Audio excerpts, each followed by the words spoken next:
ज्योति खंडेलवाल जी के साथ हम आज बातचीत करेंगे। उन्होंने बीजेपी ज्वाइन की है। आप बताएं कैसे अचानक कांग्रेस से आपका इस तरफ बीजेपी की तरफ आना हुआ? कार्यकर्ता है वो अपने आप को लगातार उपेक्षित महसूस कर रहा था।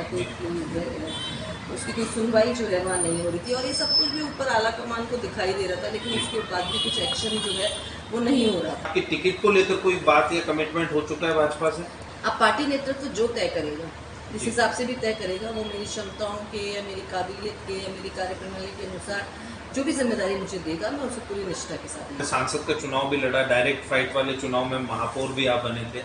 बाद में आपको ये माना जाता था कि भाई आप सचिन पायलट जी का जो गुट है उसमें विश्वास रखते हैं, तो क्या कोई उसको लेकर भी प्रॉब्लम सामने आई है कि कोई गुटबाजी और उस तरीके से? देखिए, सब कुछ चल ही रहा है, बहुत लंबे समय से सब कुछ चल रहा है, तो अब जो कार्यकर्ता कांग्रेस के लिए काम करना चाहता है उसके लिए बड़ी परेशानी है कि वो कहाँ जाए, वो कैसे काम करे, किसी एक के साथ काम करने से उसको कितना नुकसान हो सकता है। महेश जोशी जी और प्रताप सिंह खाचरियावास, उनके अलावा अमीन काग जी और रफीक खान विधायक भी हैं।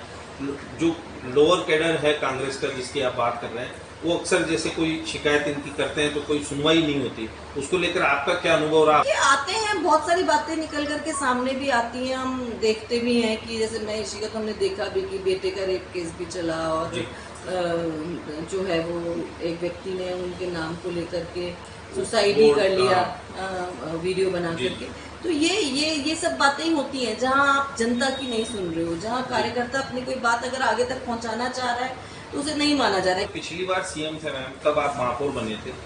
अभी इन सारी परिस्थितियों के बारे में आपने उनको भी बताया होगा?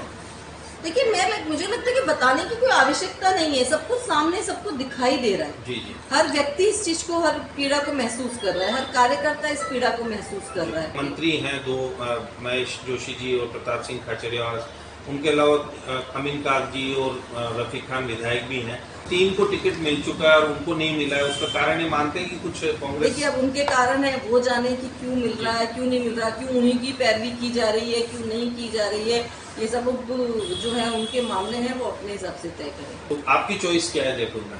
देखिए, मैंने जो है नेतृत्व से जो मेरी बात हुई है उसमें मैंने कोई शर्त रखी नहीं है और मुझे कहा भी यही गया है कि पार्लियामेंट्री बोर्ड में जो भी सीट या जो भी बात तय की जाएगी उसके अनुरूप ही जो है वो मुझे जिम्मेदारी देंगे।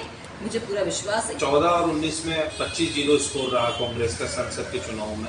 आपने बात की कि भाई एमएलए जो है उनका सपोर्ट नहीं था और वो कार्यकर्ताओं को भी डिमोरलाइज कर रहे थे, तो आगे क्या आप देखते हैं कि क्या कांग्रेस की यही स्थिति रहने वाली है? देखिए, अब कांग्रेस की स्थिति के बारे में मेरे को ज्यादा ना तो बात करने की जरूरत है, ना मुझे चिंता करने की जरूरत है। वो अपना काम करने का तरीका, अपनी कार्यप्रणाली वो जैसे चाहे वैसे तय करे। शनपोल क्षेत्र की ही मूल निवासी हैं। यहाँ से बार बार ये चीज आ रही है कि जो हिंदू कम्युनिटी, खासकर वैश्य कम्युनिटी, ब्राह्मण कम्युनिटी, वो बार बार बाहर के जो जयपुर के इलाके उनमें शिफ्ट हो रही है। जयपुर शहर इसको पहचान है, जो इसकी हेरिटेज से ही उसकी पहचान है, और अगर हमको उसको बचाए रखना है तो ये जरूरी है कि यहाँ के निवासी यहाँ पर रहें और उनकी जो समस्या है उनको हम जान करके उनको हम दूर करें, जिससे कि वो यहाँ पर रुक सके, यहाँ पर रह सके। हम देखेंगे कि आगे चुनाव में उनकी क्या खास भूमिका रहेगी। जयपुर में चर्चा है कि उन्हें जल्द ही जयपुर के किसी परकोटे की किसी सीट से भाजपा के टिकट पर उम्मीदवार बनाया जाएगा। उपेंद्र शर्मा, दैनिक भास्कर, जयपुर।